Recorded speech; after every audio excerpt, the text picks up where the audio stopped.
Hello, everybody, and welcome. This is a Legacy School Comprehension lesson for Week 1, Year 6. For this lesson, you'll need your comprehension booklet and a dictionary. You'll also need a pen and maybe a pencil and eraser. We'll start by reading our first passage. It's called Achievement. I know it's not exactly clear on the screen, but you can open up your booklet and read along with me. After I'm done reading, I want you to go through again and look up the words that you don't understand in the dictionary, read through the passage again, and then start solving the comprehension questions. Let's start. Achievement. Sitting outside his garden shed, with the warm October sun filtering through the trees, Adrian Pottle looked back on his life and wondered what had he achieved. Tomorrow he would be 50 years old. 50. Half a century. And what had he to show for it? Very little, he feared. Very little at all. Compared with his peers, he achieved nothing at all. Most of his friends had fulfilled or even exceeded their ambitions. Here the word exceeded means to go above and beyond. Naomi Evans had only aspired to be a doctor. The word aspired here means to dream of something or to make it a goal to become.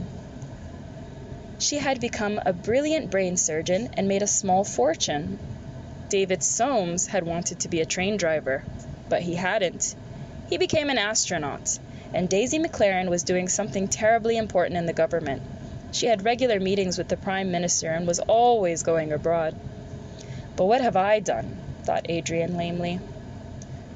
What do you think lamely means here? I want you to open up your dictionary and try to find the meaning. Staring at the fence were a group of tall sunflowers, the last ray of autumn sun, basking in its glow. Where did all the time go? He sighed. What have I accomplished? He looked towards the house. He spotted his wife at her writing desk, while Buster the cat sat at the windowsill, gazing at the birds intently. It was only a small house. It was a rather scruffy area of Liverpool. Scruffy.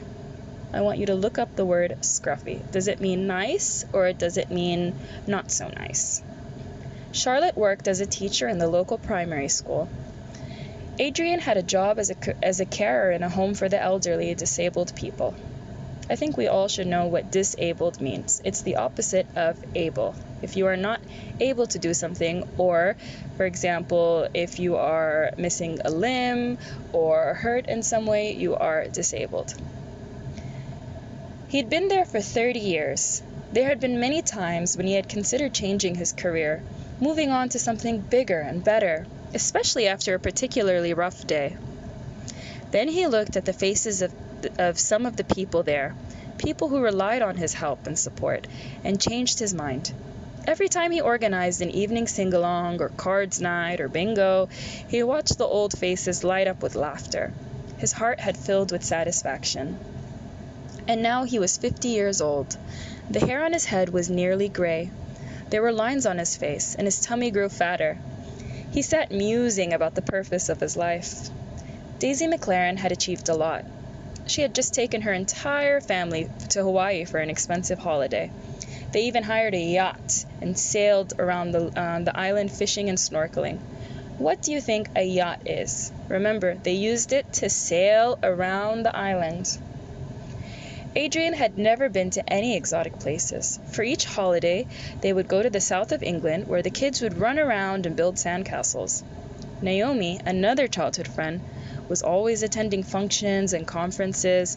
She would give lengthy lectures and speeches all around the world. She published many articles in various medical journals. Adrian's eyes wandered slowly around the tiny garden. Though it was small, it was beautiful and organized. Years of careful nurturing had changed a bleak yard to this small haven. Okay, it changed a bleak yard into a small haven. Remember, he described the garden as beautiful and organized. So I want you to try to guess what bleak means and haven. And you can use your dictionaries afterwards to help. To this small haven of peace, where the birds feasted happily on an abundance of berries and bees, and butterflies visited every flower. think about the word abundance. So the birds ate an abundance of berries. Do you think that means a lot or a little? The house was a broken wreck, had gradually risen like a phoenix from a The house, once a broken wreck, had gradually risen like a phoenix from a fire and was now a solid home. It had taken them ages to build it up from its stricken state into this neat, clean dwelling. They had done it all themselves. Adrian closed his eyes and felt the soothing sun warm his cheeks. He smiled and thought of his children, Emma and Lucas. They are grown up now. Lucas was a teacher like his mother, while Emma was training to be a dentist. She hoped to have her own practice one day. They had their ups and downs, their joys and disappointments, but both of them had turned out all right. Adrian felt pride surge through him when he thought of his children. His pride, an unstoppable tidal wave. A gentle hand dropped on his shoulder. Adrian opened his eyes abruptly. Okay, so he had his eyes closed and he was imagining his children, and then a hand dropped on his shoulder. Okay? Try to picture this. His eyes open abruptly. It's a verb, or it's an adverb actually. So imagine, what do you think abruptly means? It was Charlotte. Charlotte hadn't changed a great deal. She still looked much as she had when they first met on the seafront in Exmouth. Of course, she had a few gray hairs now, and wrinkles creased her cheeks. And there was still the old twinkle in her eyes and the same smile on her lips. Suddenly, Adrian realized how much he had achieved. He hadn't reached the moon and the stars, and he never would. But he had so many other things for which to thank for. Adrian Pottle leant back against the garden shed and counted his blessings. All right, so now that we have read the passage, I want you to go ahead and look up all of the underlined words, and now we're just going to go through each question and explain. Afterwards, you're going to read it on your own and then answer the questions. Number 1, where did the couple meet each other first? Number 2, how many of his school friends are mentioned in the text? You're going to have to go back and count them. 3, where is Adrian sitting while thinking? 4, what does the expression mean, she made a small fortune? I want you to think about that. Who are they talking about, and what would this fortune be? One of Adrian's children has something common with Charlotte. Who is that, and what do they have in common? What season is it? Number 7, in your own words, explain why you think Adrian enjoys his work, although he wanted to find a different career several times.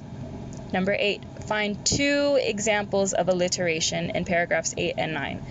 2 examples. Remember, alliteration is when a sentence or a phrase or a group of words all begin with the same sound in the beginning, just like Peter Piper picked a pair of pickled peppers.